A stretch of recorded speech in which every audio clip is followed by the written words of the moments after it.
Good morning from Muscat. Sorry for the late start. We're waiting for someone, and now he's here. First, thank you all for logging on today's session, the third day of the first Economic Transformation and Sustainability International Conference. The day before yesterday and yesterday, we had amazing authors from the technical session, Sustainable Economic Development, Digital Transformation in Financial Services, Entrepreneur Interventions, innovations and emerging business practices, and digital media and communication, presenting their research papers. They were quite insightful and informative.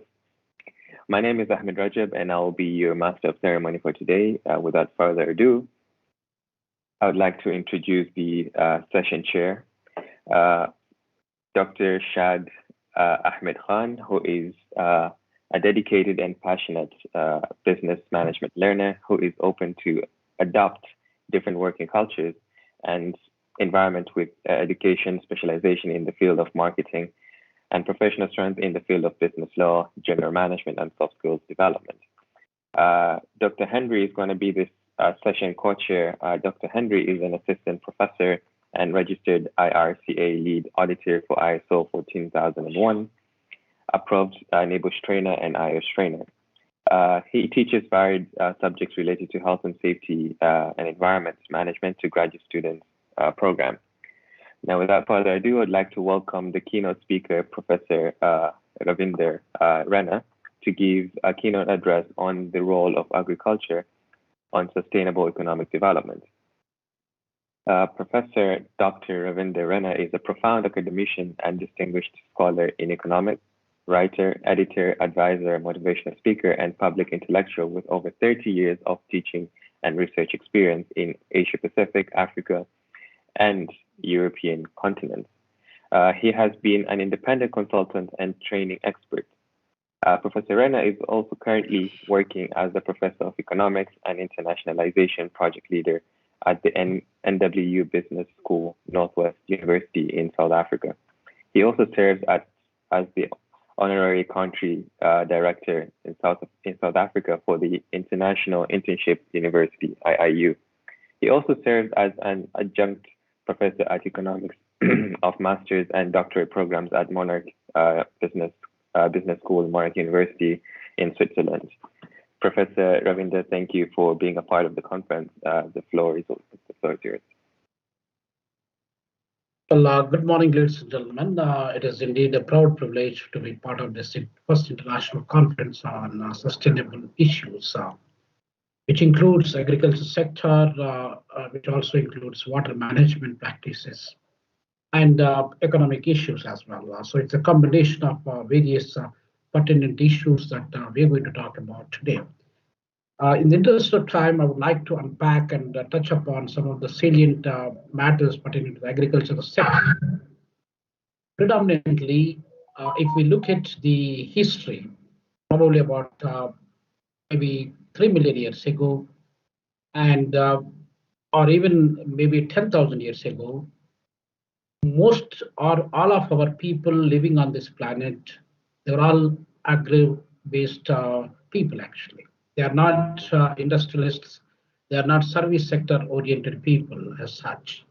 So we started our journey with agriculture sector. And then we are moving towards the services sector. In between, we are passing the industrial sector also.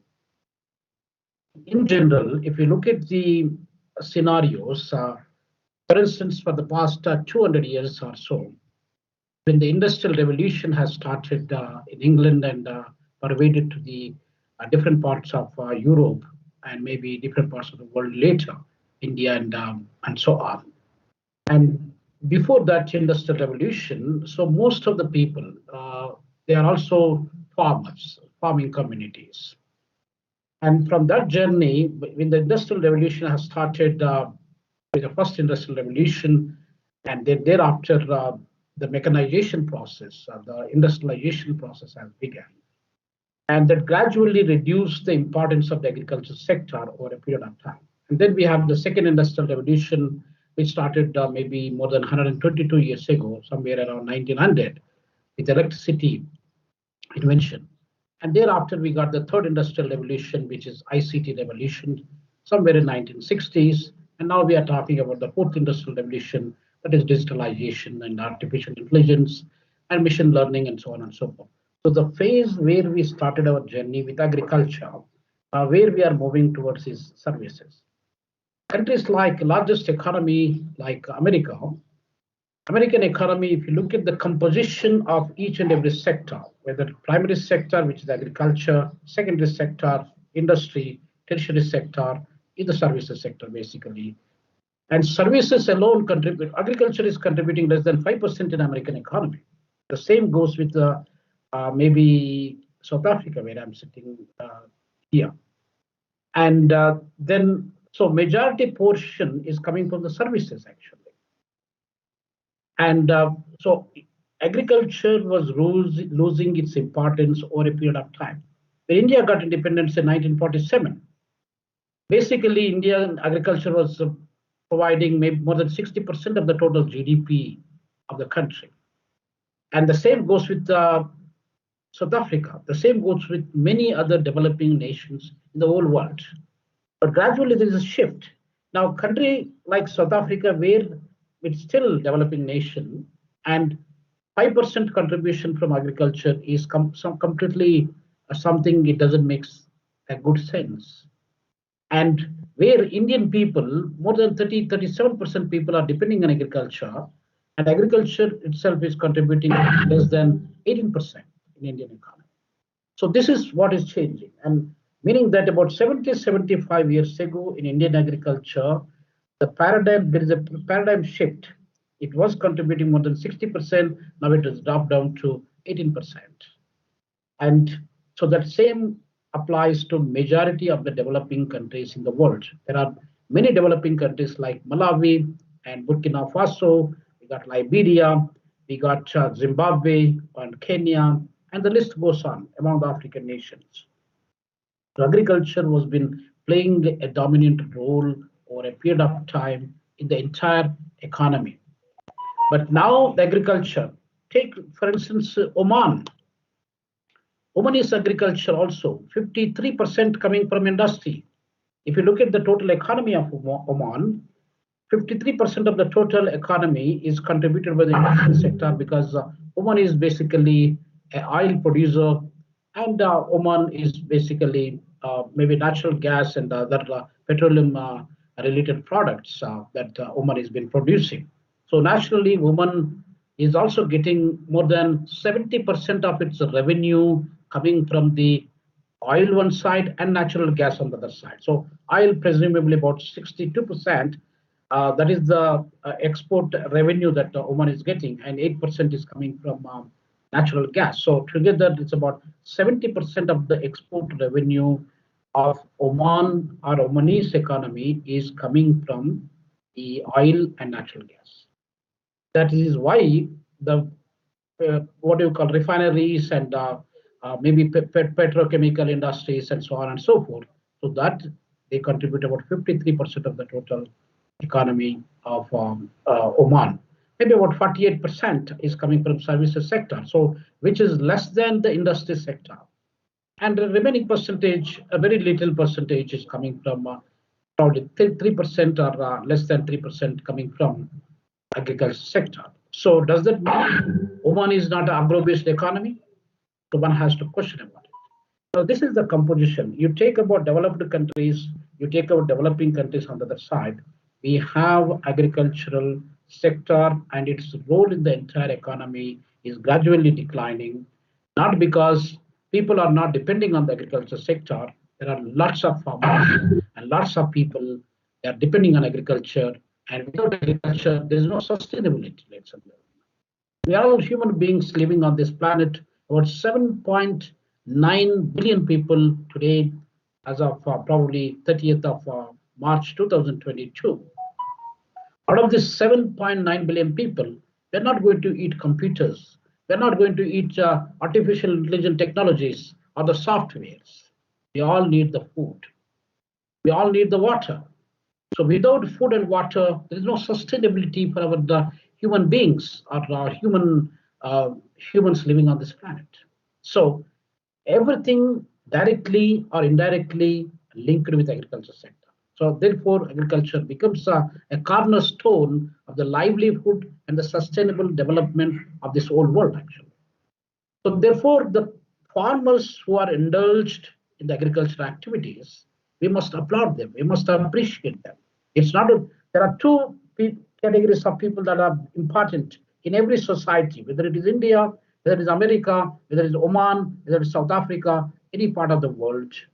There are two categories of people that are absolutely important. And who are those two categories of people? One is the soldiers, the military who is protecting the nation. And the second is none other than farmers. So farmers are the providers of the food. They are like gods, actually. But the farmers in general, everywhere in the world, they are neglected. So they are neglected because they get less revenue, because they are not making enough money, and because they work hard day and night to bring us the food on the table.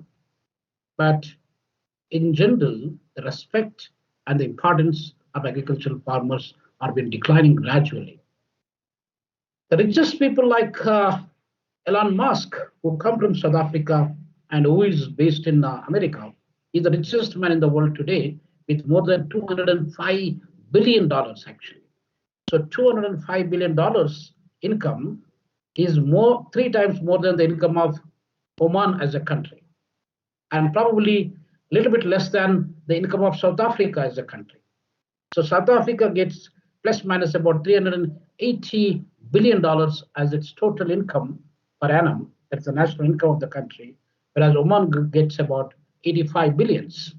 And look at one man, Elon Musk, was born and brought up, studied here in South Africa, in Pretoria, and now he raised himself as an individual to the level where he's earning more than $205 billion dollars. One can look at the dichotomy here. One can understand the paradigmic shifts, how they are changing very rapidly over a period of time because of the tech companies. And now we have Google, we have Microsoft, we got Apple, and so many other industries. They surpass the agriculture. The amount of agriculture sector is bringing, the revenue it is bringing to the overall global economy is very much minimal, whereas the industries and services they surpass long time back. So majority of the countries across the globe, even in India also, as I mentioned to you, probably 18% from coming from agriculture, and maybe another about 27, 28% is coming from industry, and the remaining percent is coming from services. So even the country like Australia and Scandinavian countries like Denmark, Finland, and maybe Iceland and others, some of those Scandinavian countries, they make their agriculture sector as their mainstay of the economy. So Switzerland is such a tiny country, and most of the developed European countries, they are all small countries, much smaller than maybe Oman, for instance, in area size. But though they do not have enough area to cultivate the agricultural lands, agricultural products. Now look at Switzerland. Switzerland has got beautiful flowers, and Switzerland produces, I mean, good quality of chocolates. So Australia also made, Australia is probably one of the biggest countries in the world, and maybe the fifth biggest or so in the world, which also focus more on the agriculture sector. Now, South Africa, where I'm sitting here, is also agro-based economy. Although we have a food security issues, there are more than 10 million people in the country, they have food shortages. The food shortages also increasing rapidly over a period of time because the supply of agricultural products are declining one side, or it is not in proportion to the growing population in the world. So that's where the food security problems are arising. Now, the same goes with every country in the world. Now, let me touch upon some of the Omanese situation. According to the Ministry of Agriculture and Fisheries, We have got more than 32 million hectares of land that is available that can be brought under cultivation in Oman as a country. Now, out of that 32 million hectares, how much land is crucial? How much land that can be cultivable or we can use it for agriculture development purposes? Ladies and gentlemen, we got only 7%. So out of the 7% land that we are using, and even that 7% land also, we got so many issues in terms of the physical structure of the land, in terms of the biological structure of the land, in terms of the topography of the land, in terms of the chemical issues of the land, and it is saline. Probably most of the land is not crucial because they are alluvial soils. Alluvial soil is basically not crucial or not user friendly for the agriculture sector. It doesn't hold the water properly. So we do have issues there. That is why Oman, some of its agricultural products coming from India or many other countries in the world, maybe in Ghana and then so on and so forth. So this is what is happening. Now, in order to change the cropping pattern, and some of the soil is, or most of the soil in Oman is sandy soil. A sandy soil cannot be used for agriculture sector. That's quite obvious. Now, a country like Israel, where it also has got desert area, and the desert was been converted into probably agricultural farmlands. Maybe they put the layers, sand layers, and maybe the soil layer, and so on and so forth, and then they begin to cultivate the desert land. They converted the desert lands into a beautiful agricultural farmlands. So there's so much technological, agricultural technologies have been increased and improved substantially or advanced substantially over a period of time. We got maybe organizations such as ICRISAT, International Crop Research Semi-Arid Tropics. There are few organizations. One is in India, Hyderabad, and there are few other ICRISAT institutions across the globe. They were doing a tremendous amount of research in order to provide the hybridized seeds for the agriculture sector so that we can quickly produce the commodities. But I was visiting one of the European countries a few years ago, and I was so surprised to see that the tomatoes are produced. We all know that tomatoes are produced, maybe it takes about 4 months or so to produce tomatoes, or to produce most of the vegetables, produce rice and maybe wheat and other products, 4 to 5 months. That is the gestation period we all know. But surprisingly, in 5 to 6 hours, they produce the tomatoes from zero to tomato. I mean, that is, now they are looking at the time actually. They don't have a time and how best and how quickly we can produce the agricultural products. In order to produce a chicken, it takes its time, at least 60 days or probably to broil a chicken. But now they are trying to reduce the time period. In a 1 month time or in about 25, 27 days time, you can produce the chicken. So is it going to be sustainable for us? Is it going to be economic? It may be economical in one sense. We are saving the time. We are trying to produce more than less in less time. That's what is happening. But in general, whether that products, tomatoes, which are produced in 6 hours time, country like Netherlands, and the chicken that is produced in less than 3 to 4 weeks time, is it going to be healthy for the human beings? One has to think about that. Every product in a majority of the countries, populated, highly populated country like India and China and Indonesia. So there are farmers that are trying to use all the chemicals, all the fertilizers, all other inappropriate materials to grow the food so quickly. But the impact that is creating on the human body is absolutely catastrophic. It's dangerous. So the agricultural products that we are supposed to think, and they are the best products for our health, the same products are going to harm the human development. It's not good for our human sustainable development in the world. When the human beings are not healthy, I mean, the economy, forget about the economy, forget about the development, growth, technology, science, engineering, innovation, all these things that we talk about. that nothing is going to come. People, they are dying. There are older people, they used to stay in country like Japan and maybe in other America and a few other countries. The lifespan is more than 95 years, average lifespan. Life, lifespan is about 95 years. In country like India, it's more than 70 years. And in country like South Africa, it's about 64, 65 years. So the lifespan has been declining rapidly because of the fact that we are using the wrong food. There is also food that is coming from KFC, McDonald's, and maybe so many other fast food companies. And those fast food companies also trying to reduce our lifespan. So this is not going to be sustainable for us. This is not going to be sustainable for the economic development and the human progress in the coming near future.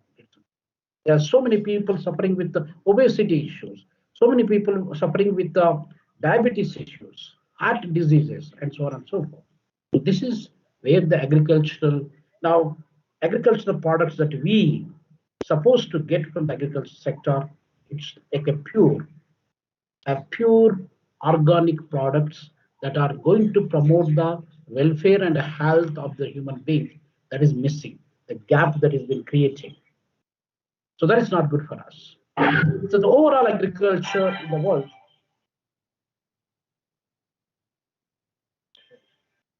Professor Ravinder, you have 5 minutes.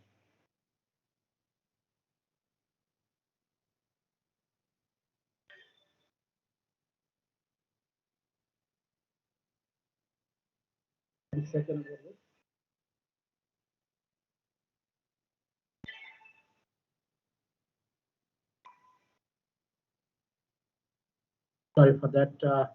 Yes. Yeah, So the I was saying overall you have agriculture. 5 minutes to being done. Okay. I will try to conclude my speech. The overall performance of the agriculture sector across the globe as having its own challenges. Now, the farmers in a country like India, they are committing suicide because they are unable to get the revenue for their investment. And so many farmers in African continent, they're also giving up the agriculture sector and looking for some smaller jobs like working as gardeners and working as probably cleaners, plumbers, and so on and so forth. So the passion that one has to develop for the agriculture sector and the passion to develop other professions is a paradigm shift there. People, they are moving quickly from agriculture farming communities to other sectors. So this is going to have a difficult time for us, for everybody in the world, maybe in the coming few decades or centuries. So one has to think about that. Agriculture, although if we do it, we have water problems, we have financial problems, we have marketing problems, we have so many other problems in every agriculture sector, and we have storage problems for the products. But on the whole, if everybody shift from agriculture to computer industry, everybody shift from agriculture to any other industrial sector or service sectors, becoming medical doctors or engineers or lawyers and what are the other professions. But what is going to happen to the people living on the planet actually? The other important point I would like to mention here is that, ladies and gentlemen, the capacity of the earth to hold the population, certain amount of population. The earth is plus minus is about 500 million square kilometers land. This 500 million square kilometers land can hold without having any problem an amount of population close to 1.6 to 1.7 billion people.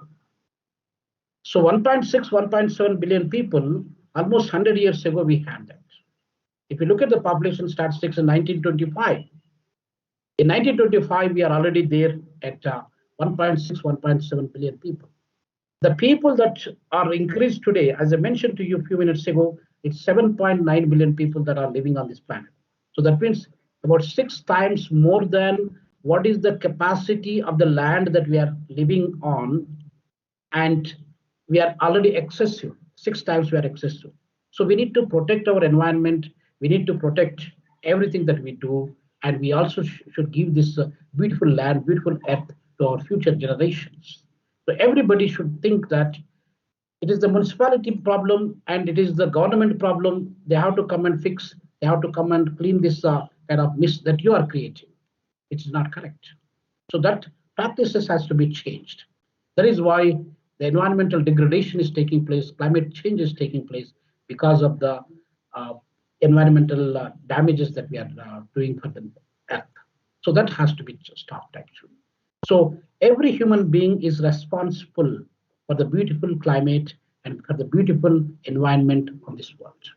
It's not the duty of the United Nations, it is not the duty of the respective governments, it is the duty of every citizen living in this world. So, in the interest of time, ladies and gentlemen, I would like to conclude by stating thanks to the conference organizers, Dr.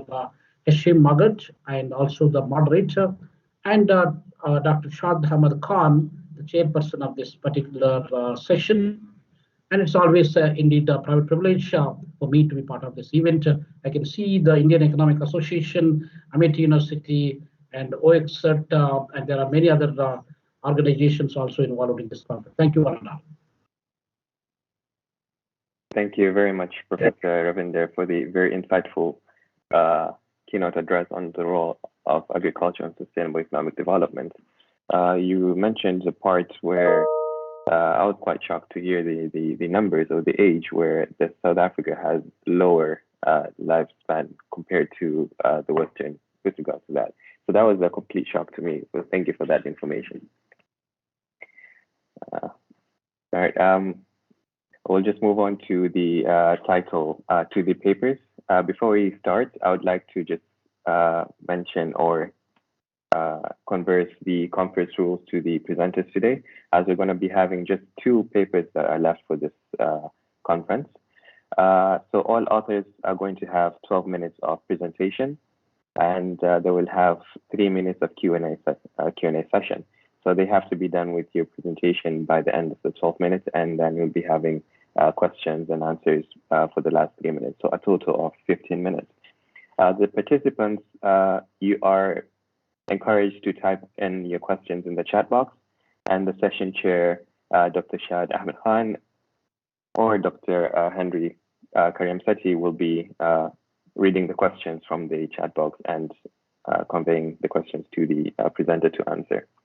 Now, without further ado, I would like to welcome the first paper, which is the Climate Smart Agriculture and Mitigation Techniques for Sustainable Resilient Farming in Middle East region, which was written by Dr. Henry Karim Seti, Dr. Hisham Magd, and Ms. Atadal Al-Sahi from Modern College of Business and Science.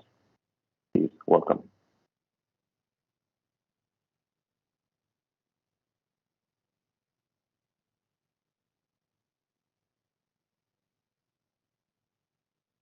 Can you hear my voice? Yes, you can hear it. Okay, thank you, sir. So hello, everyone. Nice to meet you all today. I'm Atadal Salhi. I'm a student of Health and Safety Management in Modern College of Business and Science. And today I'm going to explain to you my senior project, which is Climate Smart Agriculture and Mitigation Techniques for Sustainable Resilient Farming in the Middle East region. So the study is still going on. I'm trying to meet some farmers to get more information about the technology and practices they use. So climate smart agriculture is a new concept, sustaining the conventional agriculture system following from many countries. Over the years, the conventional agriculture system has gone through significant change because of multiple challenges and pressure from population rise, exploitation of resource leading to degradation, industrialization, globalization, climate-induced natural disasters such as famine, droughts, floods, and so on. Also, it's led to misbalancing the supply and demand for food grains.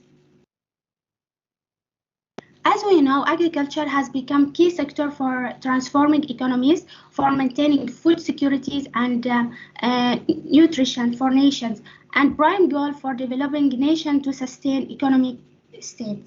The world population is expected to reach 10 billion by the year 2050, as per population prediction report, and provide food security and nutrition. The current food production should rise from 2.1 billion tons to 3 billion tons. Further estimates from FAO, the demand of agriculture will increase by 50% by 2050. So this is creating a great challenge for food security. So our study aimed to examine the climate-smart agriculture approach and diverse measures taken in the Middle East countries toward adapting climate change effect on agriculture. Also to understand how different innovation agriculture method under the climate-smart agriculture in augmenting sustainable, resilient farming in the region to climate change phenomena. So as I said, the climate-smart agriculture is an approach that helps to guide action needed to transforming and reorient the agricultural system to effectively support the development and ensure food security in changing climates. So the agriculture sector globally is one potential source for emission of greenhouse gases. And many people think that the agriculture sector has not caused any harm to the environment, but it does actually from greenhouse gases. The FAO report estimates that FAO reports the estimation from the sector has reached 9.3 billion tons in 2018. So we conduct this study from different sources and researches, but actually we choose some of them here. For example, the Economic Hub attempt to adapt smart agriculture techniques such as vertical farming, streamline supply chain to decarbonize the sector from increasing emissions, and indicate the prospect the climate-smart agriculture technologies and techniques in developing countries like West Africa through the agroforestry soil conservation. The climate-smart agriculture approach in sub-Saharan Africa among small farming households is gaining more promising results. So our study is descriptive in nature. So first we look at different sources of information that is found in internet websites and other different organization websites and climate-smart agriculture. So this is basically a secondary source of data. All the sources of data that are correct, we have analyzed them, segregated them, then we have formalized the concept of explaining climate-smart agriculture in the Middle East and GCC region. In this study, we are also following a primary source of information where I meet some farmers here in Oman and I ask them some questions. So, in finding and discussion, the agriculture imminent challenge and crisis in the Middle East, we have increasing population, soil salinity, and climate change and rising sea level. The climate-smart agriculture measures toward emission reduction and climate resilient mechanism. So, to achieve climate-smart agriculture, so climate-smart agriculture is comparing the sustainable development plus the resilience. So, but we have to reduce the emission. So, if we can achieve this, we can say this is climate-smart agriculture. And for this, we need to adapting practices, approaches, and technologies. And we will see them in the next slide.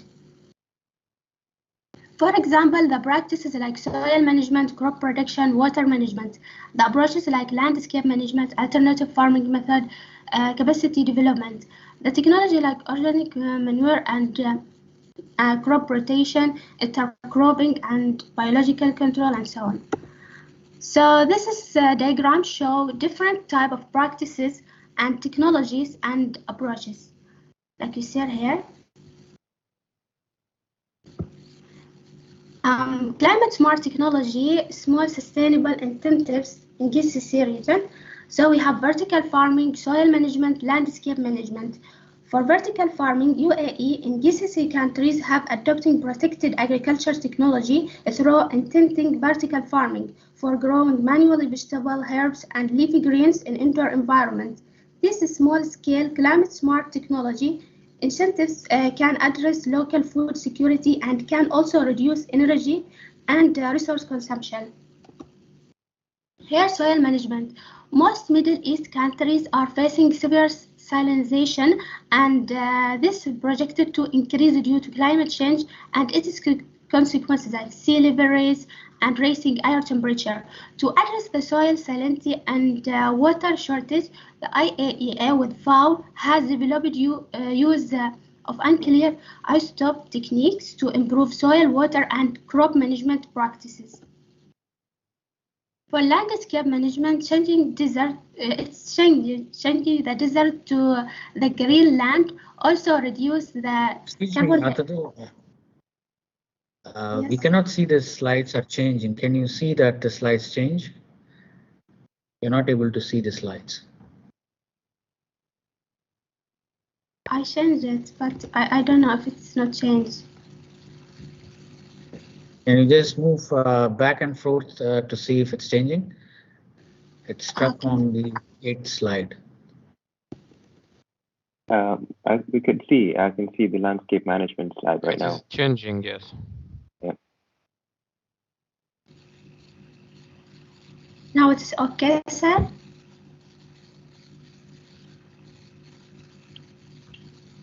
Yeah, it's fine after that. Go on. Okay, thank you. So changing desert to the green land also reduce the carbon dioxide emission by between 50 to 25 tons hectare. Also, the surface temperature can be around 50 degrees Celsius, provide cooling effect. When we use liquid natural clay, it's possible to cultivate between double to 3 times as much land using the same amount of water. So this is schedule shows that the application of climate smart incentives in mitigation climate change. For example, if we choose from the climate smart agriculture, vertical farming, the benefit here less space use, and the mitigation climate change is no land degradation. This is table about climate smart practices and technologies adopted in agriculture in the Middle East region. It's a measure to mitigate climate change agriculture sector if it's reduce or avoids or remove the emission. For example, see here the practices. I choose, for example, crop production. The technology like biological control, it is avoid the emission. If we choose soil management, organic manure like reduce the emission. So in conclusion, most of Middle East countries are in the dire consequences of climate change affecting agriculture production. On the other hand, the growing population and demand for food production has become biggest challenge currently. Despite this, lack of adequate water resource, presence of arid and semi-arid soils as deterring the region raising food production, while the GCC countries depend on food imports for meeting the requirements. Similarly, technology to qualitative crops and saline and arid soils are also taking a breakthrough GCC countries with the financial support and partnership cooperation with the international institutes. Also, the climate smart agriculture approach is going to be very important in the Middle East region to address the present and future challenges and for achieving sustainable, resilient farming, a strategic roadmap and integrated approach is very essential for adopting the climate change. So this is our references, and thank you for your attention and listening. Please, if you have any questions, please ask.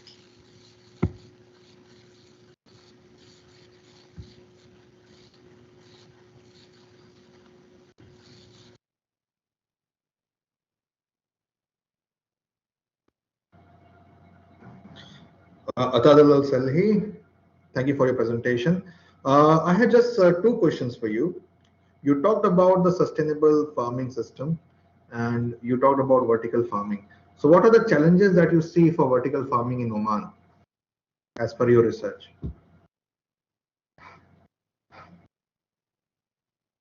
The farmer here need financial support. Maybe they don't have the financial support from the government. Are there vertical farms in Oman? Yes, but in small scale actually. We have in Al-Khob and in Sultan Qaboos University. So in this process, when you were doing this, when you were writing this paper, did you visit those farmhouses there? Or were you able to contact them?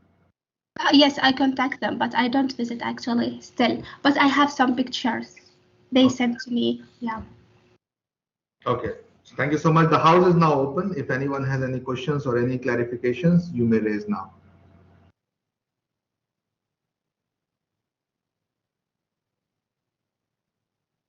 And in case there is no question, we can move to the next presentation.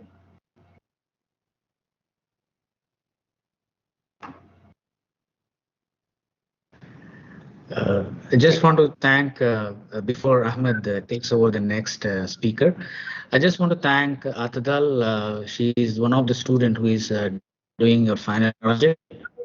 And she came up with this proposal and the thought of studying on climate smart agriculture. I thank her and the organizers for allowing her to present this paper. Thank you very much. Thank you, sir. Thank you.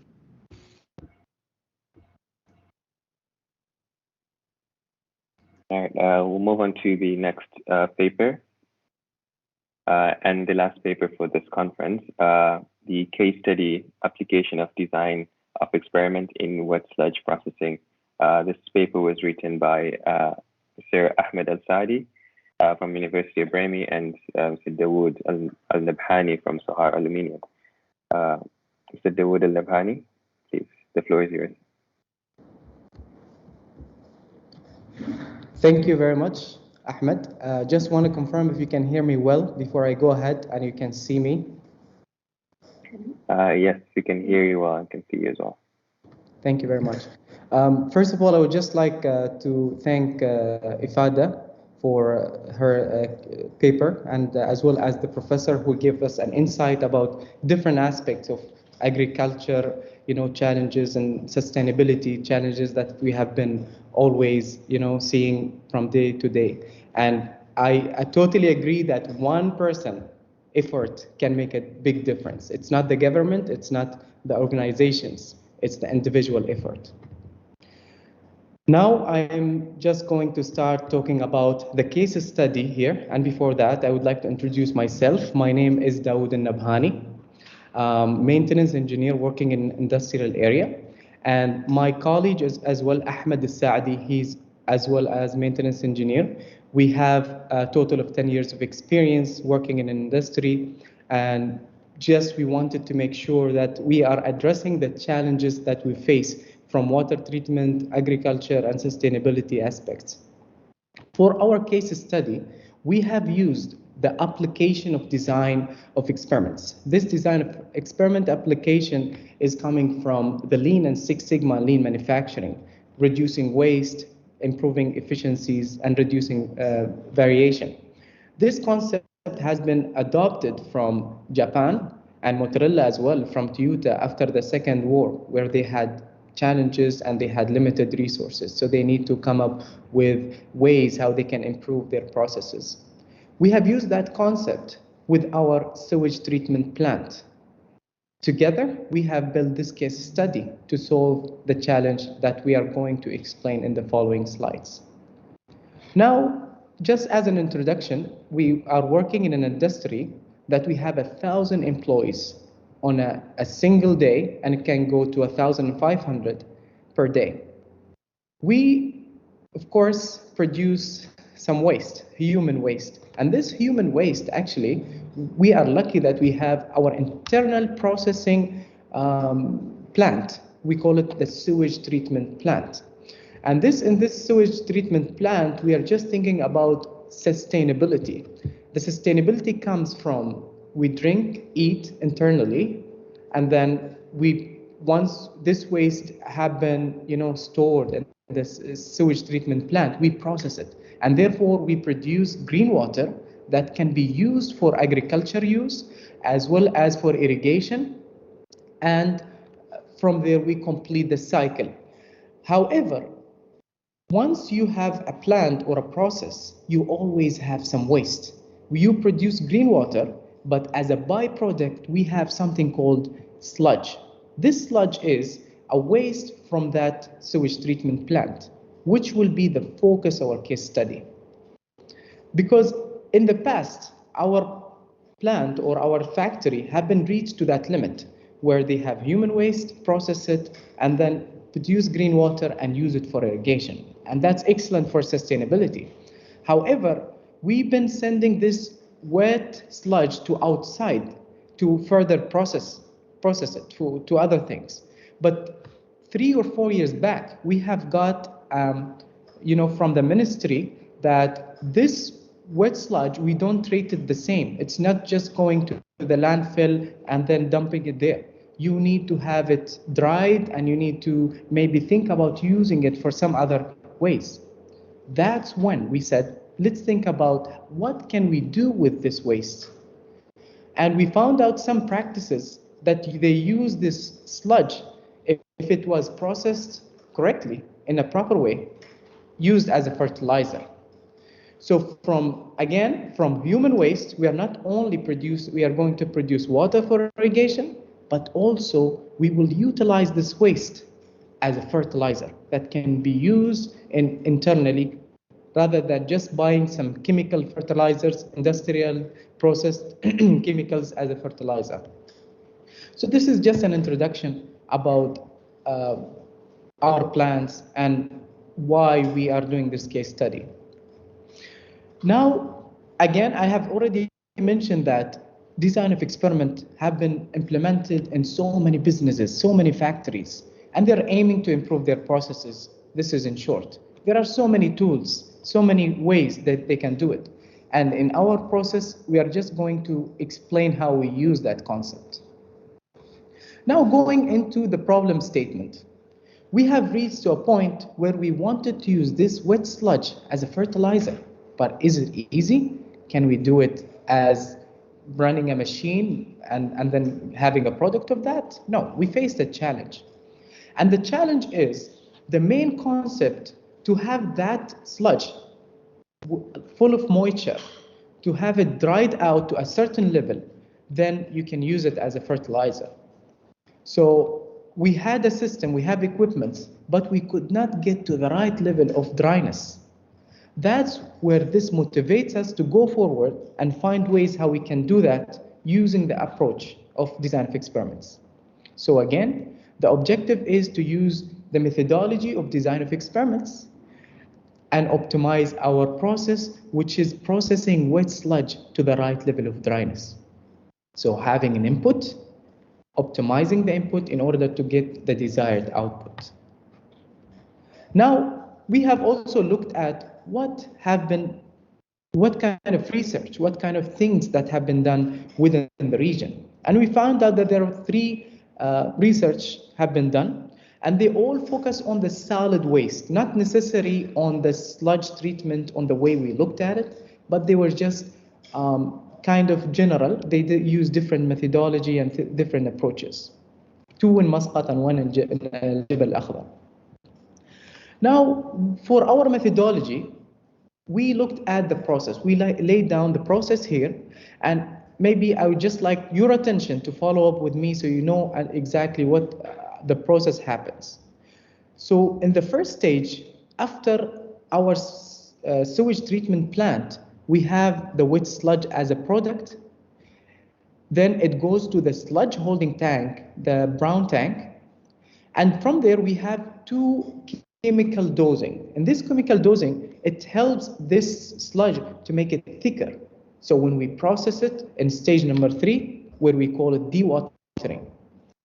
In the dewatering, the separation happens. The water or the moisture and the wet sludge goes into the recycled water tank, which again get recycled in the process. And then this dry sludge goes into the skip that's been collected and then further processed in order to be a fertilizer. Now, what is the challenge from this process? The challenge is here in the dewatering. When separation happens, we face that we could not get the right level of dryness. We could not achieve the optimum dryness that we can say this sludge can be dried and then we can send it as a fertilizer. So that was the challenge. For our implementation and how we used the design of experiments, in order to use the design of experiments, you need to lay down the process as following. You need to know what's your input and what kind of input you want to control and what's the output. So by now we know what's the process. We know what's the output. We need to achieve the right level of dryness. But for the input, for our case study, we have decided 3 crucial inputs that we wanted to control.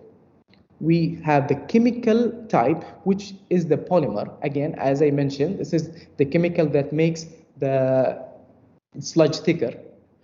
The second one is the polymer quantity, how much of quantity. And the third one, the duration of mixing.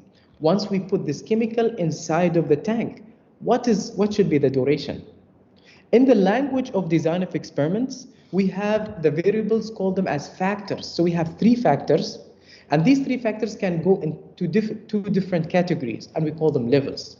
So for example, polymer type is a factor, and we have 4 different levels, which is A, B, C, D, and we just call them that so we know how we can label them. Doing all of this in full factorial methodology in design of experiments, we have built a model. And in the next slide, I want to show you the result of that experiments that we have done. First, if you look on the left top, you will see a relationship or correlation between the response, which is the output, sludge dryness percentage, to the inputs, which is the polymer type, polymer quantity, and duration of mixing. Some people, they will say it's just intuitive. You need to add a certain more chemical, and you need to react more, so you will have the dryness. But that's not the concept here. We need an optimum. We need to optimize using of resources rather than just using it without having a study or a way that can be controlled. In the below chart, we have used Minitab. This is very famous software used in lean manufacturing or design of experiments to build the model. And we have built a model that can predict the desired output based on the input you put. So as an example, if you say that I will use certain type of polymer with a certain quantity, with a certain duration, what will be the level of dryness? And for our case, you see that the optimum polymer type was D, and the polymer quantity was 200 milli in a 200 liter tank, and the duration of 6 hours. This is the optimum results. We have tested this in a lab, and you can see in the right side, you will see a picture where we have tested the results just to see that will it match or not, and it did. To sum up and to give a conclusion, we have used the methodology of Lean and Six Sigma design of experiment to optimize our process. We have looked at what we can control, and we call them factors at 4 different levels.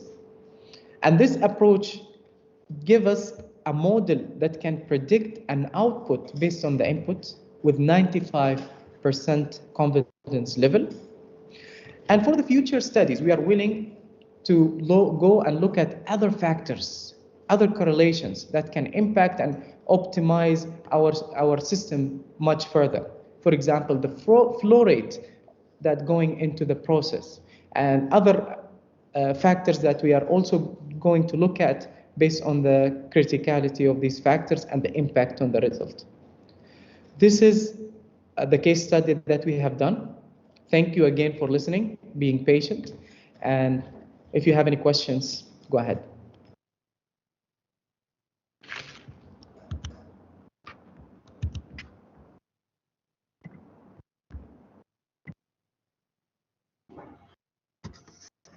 Thank you, Mr. Daud, for your wonderful presentation. I have just two things to ask from you. Instead of managing sludge, what are the ways of reducing the sludge at the beginning itself? Are there any ways of reducing it from being produced instead of creating a with mechanism of managing it? Because that's where the real problem is, the creation of sludge. Yeah. So, Yes.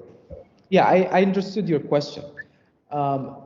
If you look at it, in the process of the sewage treatment plant, sludge is an important factor there, because without sludge, you cannot produce green water. And what happens, this sludge, we actually intentionally put it in our the MBR, which is the membrane bioreactor, in order to react with the human waste and then helps in the separation, right? But after a certain point, this sludge will die, or we can say the bacteria will die.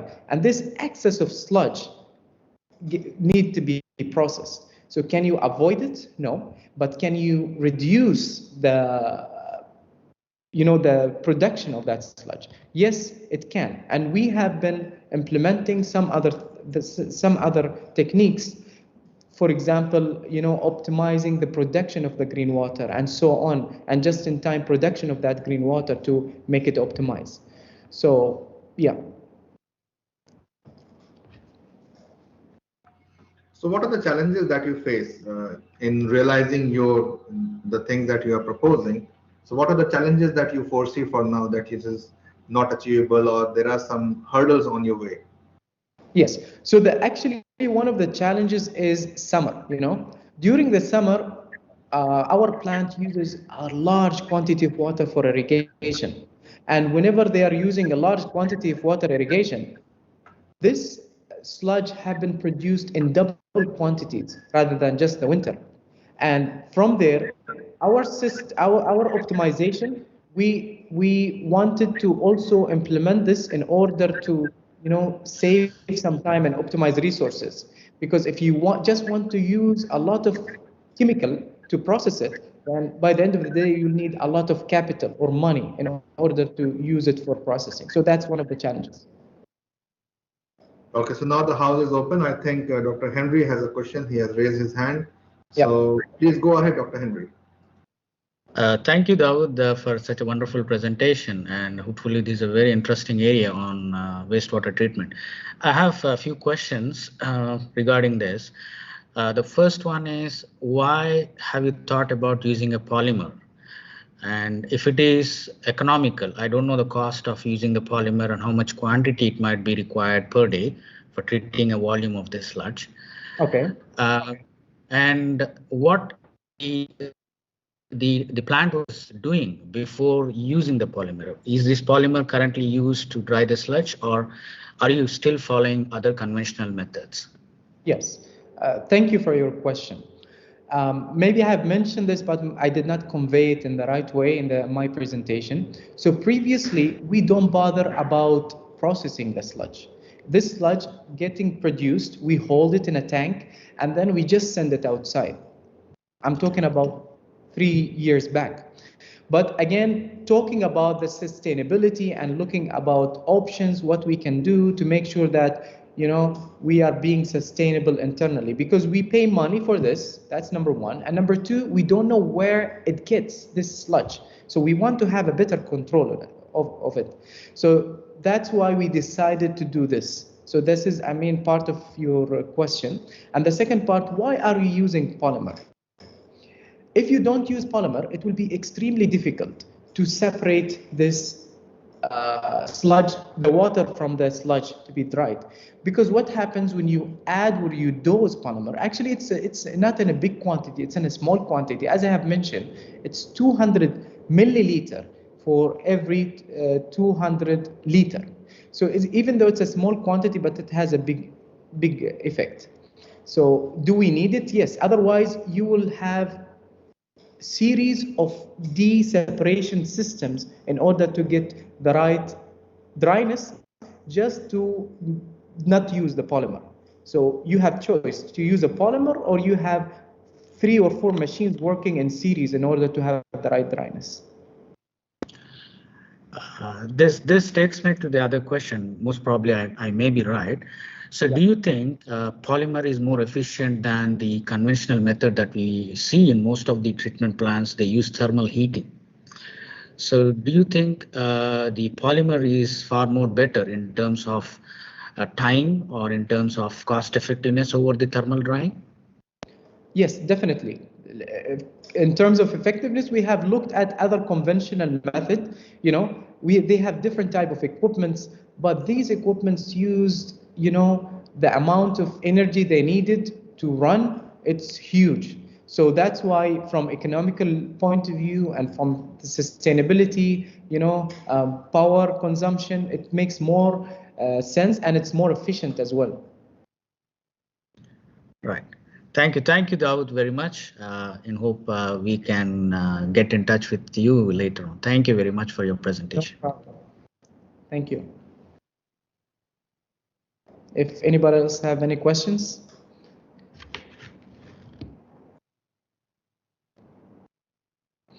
Okay, thank you. Back to you, Ahmed.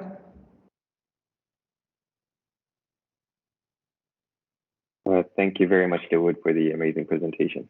Thank you. Since Dawood was the last presenter for the conference, I would like end the session. I would like Dr. Shah to give us a few remarks on the session. Dr. Shah. Thank you so much for giving me this lovely opportunity. Instead of giving my remarks, because we just had two presentations, I feel that it will be a better takeaway if I can give a presentation of myself, so that a more justification can be done to the theme of this technical session. So with your permission, I'll be sharing my screen.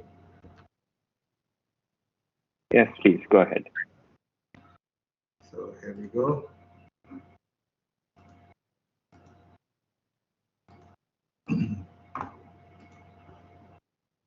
Just confirm whether my screen is visible. Yes, it is. And the transition is happening? Yep. Okay, thank you.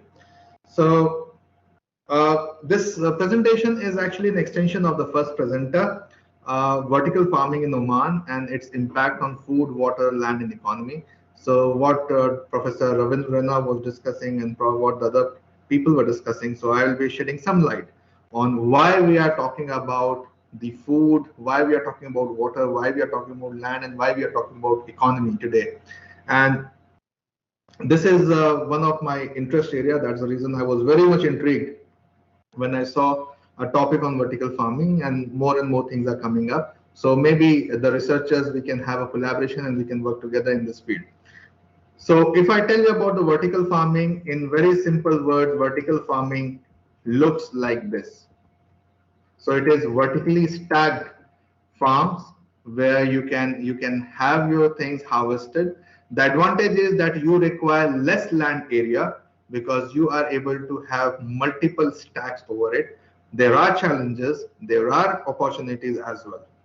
So if you see the modern idea of vertical farming that I will be presenting today, because now the problem is that since the land area is shrinking and we don't have the arable land, especially for the economies like Oman, where there is a problem of water, and at the same time there is a problem of cultivable land, we call it arable lands. So this concept which I'm going to present today appears to be a very logical solution for the Omani economy to have, and that is vertical farming within any of these spaces. On the rooftop, inside an abandoned warehouse, inside a skyscraper, inside a container, or inside any bar or any sort of restaurants, whatever space you have, you can go for vertical farming. All you have to do is you have to follow this prototype. So the modern style of vertical farming is soilless and it is waterless. So with this, if you see here, we have the stacks of vertical farms. There are vegetables and other things which is grown here. There is an empty space here, and they have put a small recyclable plastic cloth material on which these plants can be grown, and there is aeroponic mist. Aeroponic mist is basically the mist with all the kind of nutrient which is needed by the plant. So this is what the latest type of vertical farms are there. And then you don't require sunlight. There is no need of sunlight. You have LED lighting. So with this, what happens is those plants which require around 45 days to get harvested, the harvest time can be reduced to 25 to 30 days, means 30% reduction of the harvest time can be achieved by way of this kind of farms. And the total harvest from the same amount of land is 36 times. So far the researchers have found out that 36 times more harvest can be taken up from the same size of land. So you require less land, you require less water, and you require the almost no soil. So what is happening? There is an increasing food demand across the globe. By 2050, close to 80% of world's population will live in urban areas. Now the problem is that when you are living in urban areas, there will be less number of people living in rural areas where the farmings are happening right now. Who will feed these people? In case of population, the world's population by 2050 is expected to increase to 9.8 billion people, which means by 2050, the food demand will increase by 30%, and by 2100, the food demand will increase by 50%. So the food demand is going to increase. There is going to be a water shortage because only right now 3% of the water is fresh water that we can consume. And mind it, we are not just consuming the water by drinking, we are also consuming, we need water for bathing, we need water for agriculture. Right now, 70% of the water that we are using, 70% of the water that we are using, it is gone in agriculture. Therefore, in terms of water management, the best thing which is coming up is how we are going to manage our water in agriculture. Because this 3% of the water is tucked away in frozen glaciers and it is not available for us to use. And that is the reason on and off we get to know about the news about people deprived of having access to clean water. So this is one of the issues. So 70% of the global water is going to be something that we have to look into. At the same time, the land area, the arable land area, even for those countries which are very fertile, which are agrarian based economies like India, Philippines, and the other tropical regions, there also one thing has been noticed, and that is the shrinking of arable land. It is either happening because of the expansion of cities, because these cities, they do not differentiate between fertile land and non-fertile land. They are going into those places which were already settled. And we have a history of the human settlement history says that humans have only settled in those areas where there was the possibility of generating food. So most of the land areas where the human settlements have happened in the history, they were actually arable lands. And now since the cities are expanding themselves, what is happening is that we are not able to actually, we are actually killing the cultivable land or the arable land. So this is one of the issues because of which the arable land is shrinking. And since the arable land is shrinking, what we do is that we are cutting down the forests and we are creating more arable land, and which is not a good decision in the long run.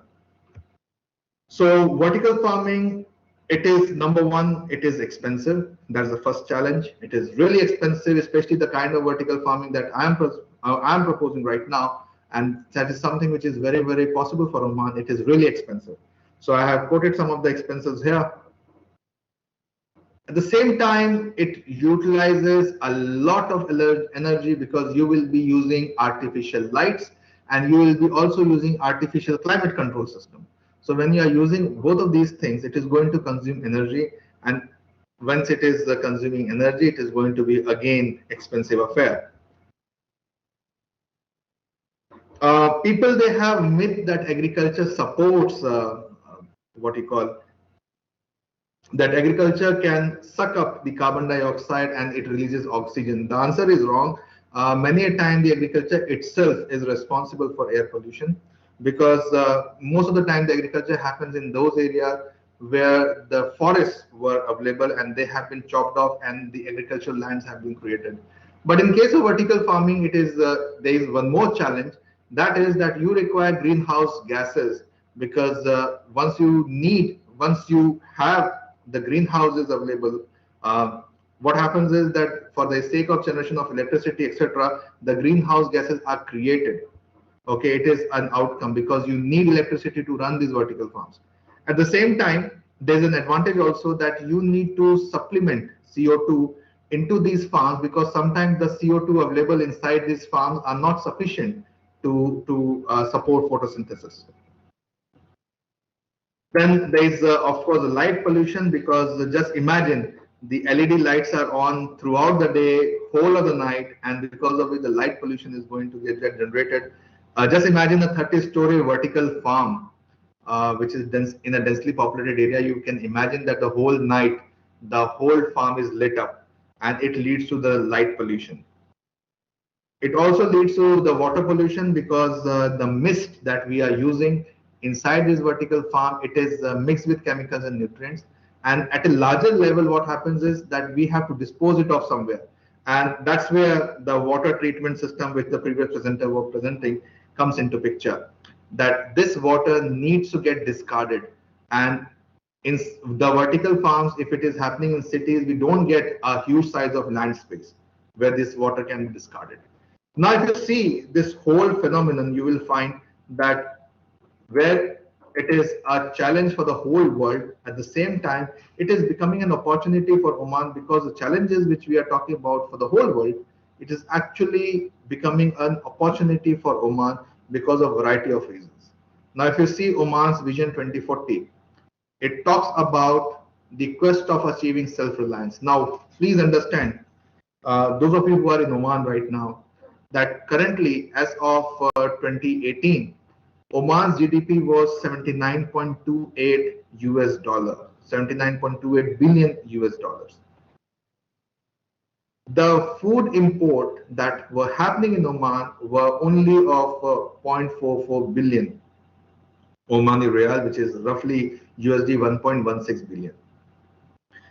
If you compare these two figures, it appears that the amount of money spent on food import is very less. But here is a trick. As the global oil prices are expected to fall, now the world is looking for more sustainable solutions. It is expected it is going to hit the oil export. Now, when this is all going to happen, experts say that the GDP of Oman will fall down to USD 70 billion. And it will be somewhere between 70 to 72 billion for next few years. Now, if you see, the GDP is expected to fall down. At the same time, the food consumption is expected to grow up. And in case of Oman, the food consumption is expected to rise at the rate of 4.6% annually. So if I talk about 5 years down the line, 10 years down the line, or 15 years down the line, you will see that in the long run, if we are moving in the same pace, the GDP will continue to stay, it will become stagnant, but the food consumption will increase. And if Oman is not going for becoming a self-reliant country, in case of food production, what will happen is that this gap between the GDP and the food import will increase. That's where the threat is. So opportunity vis-a-vis vertical farming in case of Oman is that Oman already has a good infrastructure of electricity generation, although the electricity generation that is happening in Oman right now, it is through by way of creating greenhouse gases. But at the same time, there is a lot of potential for the sustainable electricity generation because Oman has sufficiently big land area. And through that, what happens is that they can establish these vertical farms, and these vertical farms can be powered through solar panels. So that what will happen is that greenhouse emission will be reduced.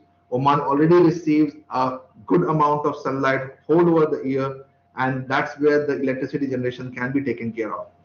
The second issue is that Oman has ample amount of land area. The only problem is that majority of the land area is not arable land area, and this is where the vertical farms can work perfectly.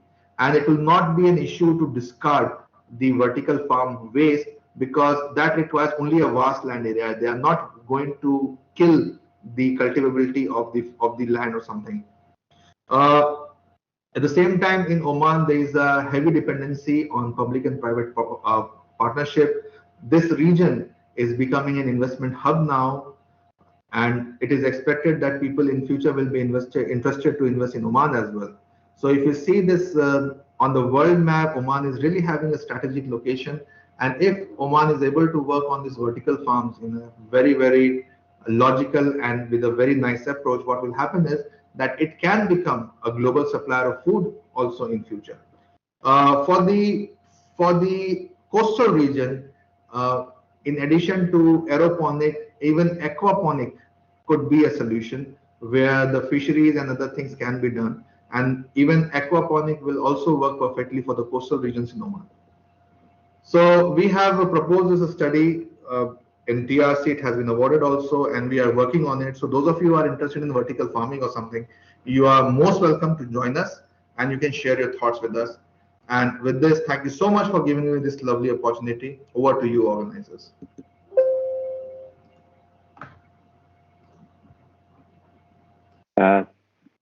Thank you very much, Dr. Shad, for the amazing presentation.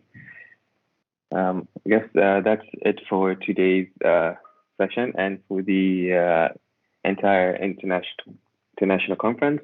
We'll be back in about 20 minutes, around 12:45 for the closing remarks. So we'll just take a small break at the moment, and we'll see you all in about 25 minutes.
Looks okay behind me? Okay,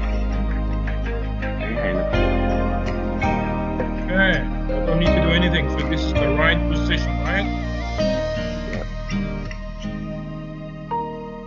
The logo is above my head, so I think that's good. Yeah. Okay, good.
Dear conference presenters and attendees, ladies and gentlemen, Assalamu alaikum.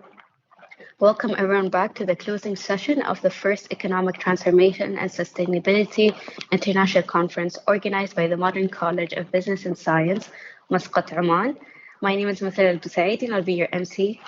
I would like to thank all of you for participating and attending. It was indeed an eventful past 3 days, which was also a very great success. The conference presented eye-opening topics related to the theme of economic development, sustainability, and emerging businesses. We're hoping to see you all in our upcoming conferences in the future. At the closing session, I would like to introduce to you Dr. Hisham Mekht, our conference chair, who will conclude the conference. Dr. Hisham, the floor is yours. Very much more. A very good afternoon to you all. Now we are approaching the end of the conference, where we are delighted of having each one of you with us celebrating the first Economic Transformation and Sustainability International Conference. The conference was really inspired from the economic and sustainability critical challenges facing the world after COVID pandemic.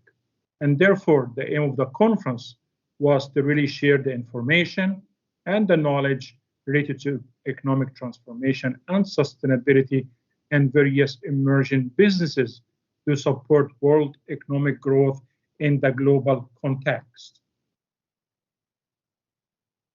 So this conference was actually a 3-day event, but for us, the actual preparation took almost 1 year, drafting the actual concept, taking ministry approval, looking for collaboration, forming the team, and getting different committees in place to really come up with an interesting and a fruitful conference to benefit the entire community. So I'm glad to mention that we had an internal team of organizers who were supporting us with different chores of tasks. At the same time, we had an external team of authors and contributors. So I'm extremely thankful to both the teams whose contribution marked the success of this event. Without their contribution, this event would not have been possible. They have done a great job and really they worked hard to make this conference a fruitful and a good conference for Oman. In the last 3 days, we had 5 technical sessions. Each technical session was backed by a keynote speaker, a session chair, and a co-chair. In addition to this, we also had 2 master classes from renowned authors and researchers. We had the first master class on the theory of money, wealth, and efficient currency markets, modeling the M5 as money supply with cryptocurrency. This was offered by Professor Aman Agrawal, Professor of Finance, Dean and Director from the Indian Institute of Finance in India. Our second master class was presented on entrepreneurship and SMEs, was also taken by Dr. David Spicer from the University of Bradford in the United Kingdom. So we also had those interesting 5 technical sessions, which covered different topics, and each theme revolved around technical session 1, sustainable economic development. And the session 2 focused on digital transformation in financial services. And the session number 3 looked at the entrepreneurial interventions, innovation, and emerging business practices. Session 4 looked at the digital media and communication. And lastly, but not least, the session number 5, we had it on agriculture, food management, and water management, and its impact on economy. And this was concluded in today's event. So as a conference organizer, we really focus on 3 elements when we are coming up with this conference: paper presentation, the quality review, and processing the papers now for publications, and also communicate the review and the comments to the authors. So I'm extremely happy to share at this time we had publication partnerships with 4 journals, out of which 2 journals are listed in Scopus, 1 in ABDC, and 1 in EBSCO. So it is also a matter of great pleasure that we got academic collaborations from Oxford Educational Research and Training from the United Kingdom, as well as Algar Muslim University in India, Amity University, Gawal, India, Indian Economic Association in India, and the Center for Research in Economic Relations from Med University in Sweden.